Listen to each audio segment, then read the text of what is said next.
I've lived in Japan for 3 years now, and as such, I have pretty much been to every single tourist destination in Tokyo that is possible, and I'm pretty sure having done that, the requirement is that I make a tier list on that. It's in like written in Japanese or YouTube law, one of the two, I forget which. The key word there being my personal tier list though. This is completely based on my opinions and my personal preferences. So I don't really like the terms underrated or overrated because people's preferences, especially with travel destinations, are so wildly different that it kind of seems redundant. You know, like a park. Some people like chilling in a park and they like going at a slow pace and getting away from the cities and crowds. To other people, it's boring and why would I come all the way to Tokyo just to go see a park? Let's go to the club, you know? So these are all based off my personal preferences. But I am going to explain a little bit about why I like or dislike each of these so then you can see, even if your preferences don't match mine, if it will be your jam or not. So I'm going to kind of do this off the cusp. I haven't really given too much time and thought into where I would rank these individually because you really shouldn't spend time on things that don't matter that much. And my opinion doesn't really matter. I know that goes against like the whole thesis of a tier list, but this is just for fun. So starting with things in Shinjuku, Kabukicho. Wow, Kabukicho. So Kabukicho is the red light nightlife area in Shinjuku. See, this is what I meant about already it being kind of like your own personal preference because a lot of people would hate Kabukicho. Your 80-year-old grandparents would hate Kabukicho and not want to go because it is kind of grimy, although kind of in a cool way, honestly, but it's a little sketchy. The streets are lined with just a bunch of girls in maid costumes and guys, unfortunately not in maid costumes, trying to like usher you into their own establishments. Some of these establishments are sketchy and other ones are more sketchy, so you can kind of pick and choose there. But it does have a lot of cool things about it. It has bright flashing lights. It looks like a movie. It looks like the place you go to film a movie. It has Godzilla, the famous Godzilla statue, and it does actually have a lot of good restaurants that are worth going to if you know like which are good restaurants. Pro tip, if someone's trying to get you and beg you to come into their establishment, it's probably not worth going on its own. The good places don't need someone to usher you into them. So I like Kabukicho.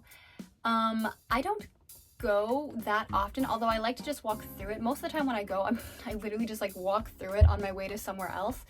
But it can be really fun. It gives you a cool vibe, and there's a couple of restaurants that I like. A gyoza restaurant in particular in Kabukicho is really good. I'm gonna go ahead and start off by giving a very wishy-washy neutral ranking of B. I'll give it a B rank. It's fun to go and visit and see. But if you're gonna go, maybe do your research on cool places to visit or just have like a walk around and stuff. Just don't follow anyone into any establishment and you'll be fine. Okay, next we have Omoide Yokocho. Yokocho means alleyway, and this is basically just an alleyway with a bunch of small izakayas all crammed next to each other. The typical Japanese style izakaya, where you have the bar, you have the guy cooking your food behind it, and you have your little seats in front of it, usually 5 or 6 seats or so. This alleyway I have walked down many of times, probably over like 20 times. The number of times I've eaten there is like once. It's one time. The very first time I ever came to Japan, I picked this as the restaurant me and my friends should have as our very first dinner in Japan. None of us had ever been before. And man, that was a mistake because the hardest part about this tourist destination is plucking up the courage to actually go into one of these because it's intimidating. Just opening a sliding door, sitting yourself down in front of a Japanese, like an old Japanese, like, you know, yakitori chef, and go on. Do you open in English? Open in Japanese? Do you try a konnichiwa? I don't know. I didn't know at the time either. I don't remember what I said. I don't think it was right, whatever it was though. But the food is really good and it's a fun atmosphere, and it's definitely, you can get some cool pictures here. In fact, a lot of the people who walk down this alleyway are pretty much just there for the pictures anyways. They don't even go into any of the establishments. The establishments actually have a lot of Japanese people in them already, and then the alleyway itself is filled with tourists who are too shy to actually go into the izakayas but are taking all the pictures of the alleyway in the first place. So what do I rank this? Oh god, I've either B or maybe C, because honestly these alleyways are a little bit of a dime a dozen in Japan, and there's a lot of better ones than this one. This is just like the most famous one. But I think despite that, there is a reason it's so famous. It has that vibe of the small Japanese alleyway perfect. So I'm gonna go ahead and I'm gonna be wishy-washy again and give it a B tier. I figure if I give absolutely everything a B tier, then people can't be too mad one way or the other, even if you really hate or love something. I feel like that's a good philosophy for this. Next is Golden Guy. Golden Guy is similar to the last one in the fact that it's a bunch of alleyways, but instead of it being izakayas, they're more bars. It's just a bunch of bars put together, but it has the same really cool feel. I think Golden Guy is really cool. I think it's definitely a place to check out. It's a little expensive. I think to get into any place and sit down, it's 1,000 yen just right off the bat, and that's before you order any drink, and the drinks are gonna range you, well, they're gonna start at like 1,000 yen. So you're already down about 2,000 yen, usually a little more, like right off the bat. But this has the same issues where it might be intimidating for some people, and some people might not enjoy it a lot, that it can be really intimidating to go into these bars and sit down, especially if you know no Japanese and you're more introverted than extroverted. This is probably not like the place for you, because you're gonna awkwardly sit down, try to communicate with the staff. The funnest part of Golden Guy is when, you know, maybe take a couple shots before you go or something, and you can like actually get into the atmosphere and actually try to talk to the barkeep and the staff, because the whole point of these places is to go in and like talk to people and, you know, get the actual experience of bar culture. I'm gonna go ahead and put this in A tier because I quite enjoy, actually practicing my Japanese, I quite like to go to these places, have a little liquid courage, and then the Japanese starts flowing, and you can try a new like bar and area each time. I brought in a lot of people here, it's super fun. The only reason it's not in S tier is because it is kind of expensive, and I don't enjoy paying $1,000 just to sit in a little stool with no back support. None of the seats have back support in Golden Guy. Actually, the reason Golden Guy is not in S tier is because there's no back support. Actually, B tier, just because there's no back support. No, I'm just kidding, I'm still gonna put it in A tier, but still. Okay, lastly for Shinjuku, we have Shinjuku Gyoen, Shinjuku Park. It's a park. This park cost 500 yen, I believe, to get in, so it's pretty cheap. This is less of a park and more like a curated arboretum. It's very beautiful. It has 3 different sections. It's like a Japanese section, a Western section, and like a French section or something. Even though French is Western, I don't know. So this park is a lot quieter. This isn't a really rowdy park. People just quietly set out blankets and they just relax. You're not allowed alcohol in this park either, so it's a very kind of subdued atmosphere, and a lot of people just go there for peace, and because actually the landscaping in this park is really beautiful, and there's some really, really beautiful points of this park. Me personally, there's a park that I prefer much, much more in Tokyo, and I don't go to Shinjuku Gyoen that much because it really does feel like you're going there just for a peaceful stroll.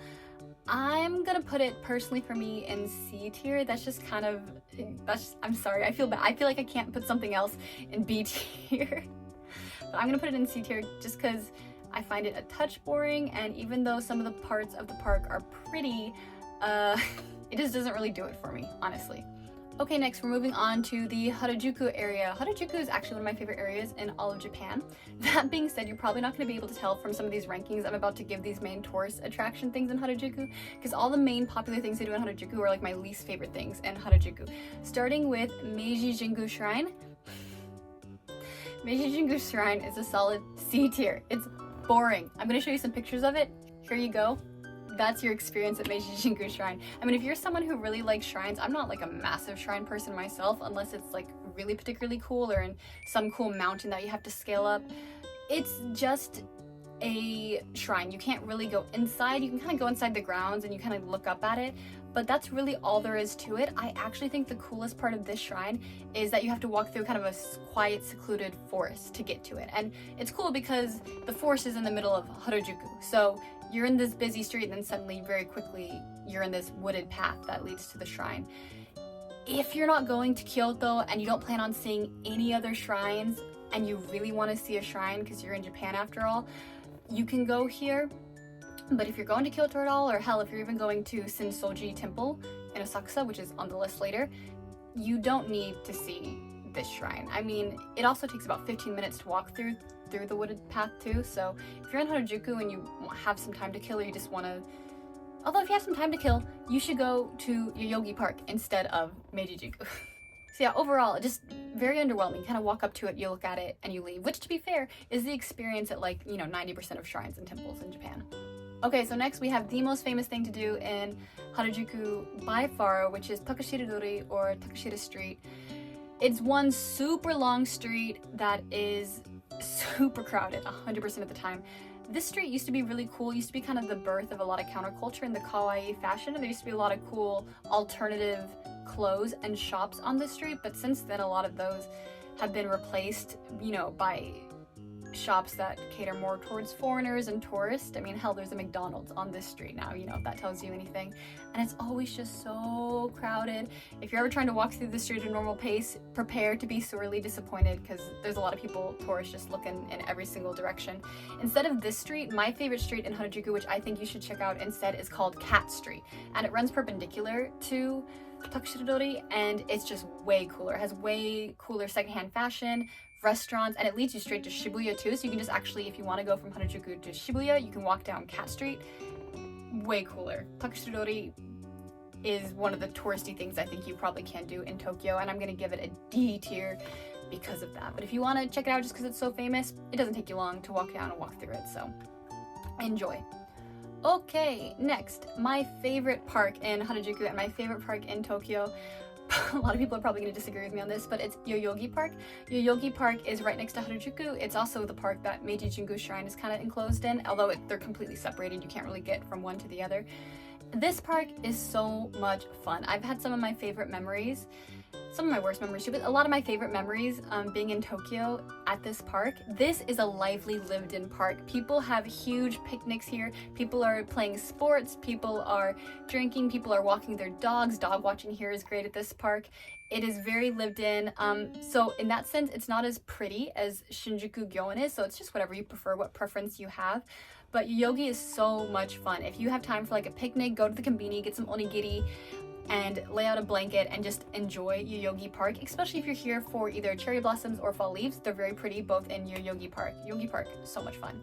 That being said, if you're not a big picnic person, and you know, it is just a park, you know, there's nothing particularly special about it, so you don't really, it's not a must-do, I'd say, if you have a good park around your area where you're from. But I didn't have like a good park where I grew up, and picnics weren't common. But in Tokyo, because a lot of people are just trapped in their apartment, it's a giant concrete jungle, people come to parks to play, like throw a football around and to have a big picnic. It's one of the only places you can do it. But that being said, it is just a park, you know, there's nothing particularly Japanese about it, except, you know, that has a bunch of Japanese people in it. So if you're on a tight schedule and you kind of already know what a park is like, you don't have to. But that being said, I don't care, I'm putting it in S tier because I love Yoyogi Park and it's awesome and it's fun, and I'm making this list. So now on to Shibuya, the most famous thing probably in Tokyo, the Scramble Crossing. I already tell you, Scramble Crossing for me is an S tier, and I know a lot of people are going to disagree with this because I think it's the popular thing now, you know, to be like, oh, Shibuya, there's too many people at Scramble Crossing. Well, that's the point of Scramble Crossing. The whole reason it's famous is because there's a lot of people who cross the Scramble Crossing. So kind of by design, it can't be ruined by overpopulation or over-tourism, because that's the point. Like if you're showing up to Shibuya Crossing, Scramble Crossing, and you're complaining that it's so crowded and there's so many people, I feel like that's kind of on you at some point, you know? It's the whole point. It's like the Times Square of Tokyo, and it's a very accurate description. And I still honestly think it's fun, even though I've crossed Scramble Crossing 1,000 times before. It still feels like you're somewhere, right? Like it's a place that people come to from all over the world, and it's exciting, and you still feel that even after 100 times of crossing it.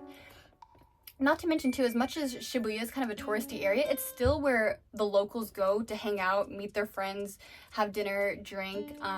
So even the locals go all the time. So for me, I always get excited going. I love Shibuya, and I really like Scramble Crossing, and you know, I don't mind crowds at all. That being said, if you hate crowds and you hate a lot of people and noises and lights, then yeah, skip Scramble. No, don't skip Scramble. You should not skip Scramble Crossing. You should go. It's so famous. I feel like you gotta do it. Next, so we're doing Asakusa now. Asakusa is up kind of north, and it's kind of the old-fashioned area of Tokyo. So this is where you should go if you can't go to Kyoto. Go to Asakusa because it's based around that old-fashioned feel, although albeit very, very touristy. Not that Kyoto's not very, very touristy, of course. You're still gonna have a lot of people. The most famous thing there, well, debatable, is Sensoji Temple. Sensoji Temple itself is really beautiful, and there's a long, famous shopping street that leads up to it with a lot of tourist shops. Basically, it's all touristy items. So if you want to buy cheap things that, you know, your friends back home are going to think are really cool in Japanese, like a pair of chopsticks or something, it's a good place to do all your souvenir shopping, but just be warned, they're all touristy items. You're not really going to find anything super authentic there, and it is going to be very crowded. I like it just because there's a different feel. The whole area kind of has a different feel to it, and a lot of the streets outside of Sensoji Temple are really cool. In particular, Hoppi Street is really fun, and that has a lot of outdoor dining, which is rare in Japan. So I recommend like Hoppi Street. And just walking around the area, especially once you get out of that main shopping street, it quiets down a lot. This is like a common trend in Japan. It can be super crowded on the main street, but even turning off 1 or 2 side streets, suddenly it becomes very quiet and you can actually kind of get the atmosphere of the place. For that being said, I do think since Soji Temple just by itself aesthetically is probably the strongest temple slash shrine in Tokyo, but it does feel extremely touristy. I'm so conflicted because I do kind of like the temple and I enjoy going just because I don't go very much. It's pretty far away from a lot of other things in Tokyo. So if you go, you know, it kind of feels like an outing, like you're at somewhere different. So I enjoy going for that reason, but at the same time, I can't deny like how touristy it is. I never shop in any of the shops along the street. I'm gonna go ahead and put it, I think, in B tier is a compromise for me because I still think the temple is really pretty and cool, and I do think it gets a bad rap just because of how touristy it is and how many people there are, and there are a lot of people. But if you can go at an off time or explore the areas around the temple a little bit more, I do think it's worth it, especially to give you a different feel in Tokyo, and especially if you're not going to Kyoto. Okay, next, Skytree. Skytree, D tier. I don't even want to talk about it. Skytree is a really, really tall Skytree in Asakusa. It's so overpriced. You can ride an elevator up to the top. I forget how much it is. It's something crazy though. Like, it's like, God, almost like 6,000 yen or something, so like $45 to go to the top. And the thing about it is, the view is not even that good at the top. You are so high up. On a cloudy day, you can't even see anything from the city. It's like you're in an airplane. And it's just overpriced, and there's so many better observatories in Tokyo. My number one recommendation is Shibuya Sky. It's right on Scramble Crossing, so it's super convenient and easy to get to. It is the perfect height. It is beautiful. There's like a little bar below the top rooftop, and the rooftop is open, so you can actually, like, you know, be outside. You can see Mount Fuji from it. It's great. If you want somewhere free, Shinjuku Metropolitan Building. It's a free observatory with a lot better views than Skytree. The coolest thing about Skytree is that, you know, you can see it from a distance. You're like, oh, look, it's Skytree. That's cool. That's what people usually say when they see Skytree. But to go up, man, it's a long line too, I think. There's so many better options. I would not recommend Skytree at all. Solid D tier. Now we have Akihabara, and I just threw all of Akihabara together basically because I couldn't, there's not one, like, I think super iconic thing. It's more like the area's famous in total. This, as a lot of people know, is like the anime and electronics district. So a lot of people go here. When you go here, I think this is like the highest percent of tourists that you basically see in Tokyo. I swear it's almost like over 50% are tourists in this area. Some people really like it, but I don't really like it that much. Even though I really, really like anime and games and manga and all that, it just feels a little washed to me, honestly, when I go. Like, it's pretty common knowledge that Akihabara had its like heydays back in the 90s, which, just to scare you, that's like 30 years ago now, sorry. It just kind of, to me, feels like a place that's out of its heyday, that's out of its prime. Some of the anime figurines can be cool to look at, although I think you could easily go and walk around, you know, a crane game shop and see as many figurines. And it just has a bunch of maid cafes. Once again, there's a bunch of girls in maid costumes on the street lined up trying to get you to come into all their maid cafes. And it just feels like a place that's really, really, really catering to the Western anime fan, and in particular the Western male anime fan, which a lot of the things that would appeal to them don't really appeal to me. So I don't really feel the need to go into a lot of the shops, the figurine shops. And the other thing it's famous for electronics, it's kind of out of the market of that too. I mean, everything that you can really need to purchase, you can purchase online. There's not really any restaurants or good food around Akihabara either. One cool shop I'll give Akihabara is a place called Super Potato, and it has a lot of old-fashioned retro games. That shop is really cool, and I like that shop. But it basically just has a bunch of anime figurine shops and some game centers and not that much else, so I'm kind of meh on it. Okay, next we have the area of Odiaba. So you can tell the picture here, Odaiba is famous for having like the little Statue of Liberty. And Odaiba feels very different from the rest of Tokyo. It's a man-made island and it feels very Western. It feels very different from the rest of Tokyo.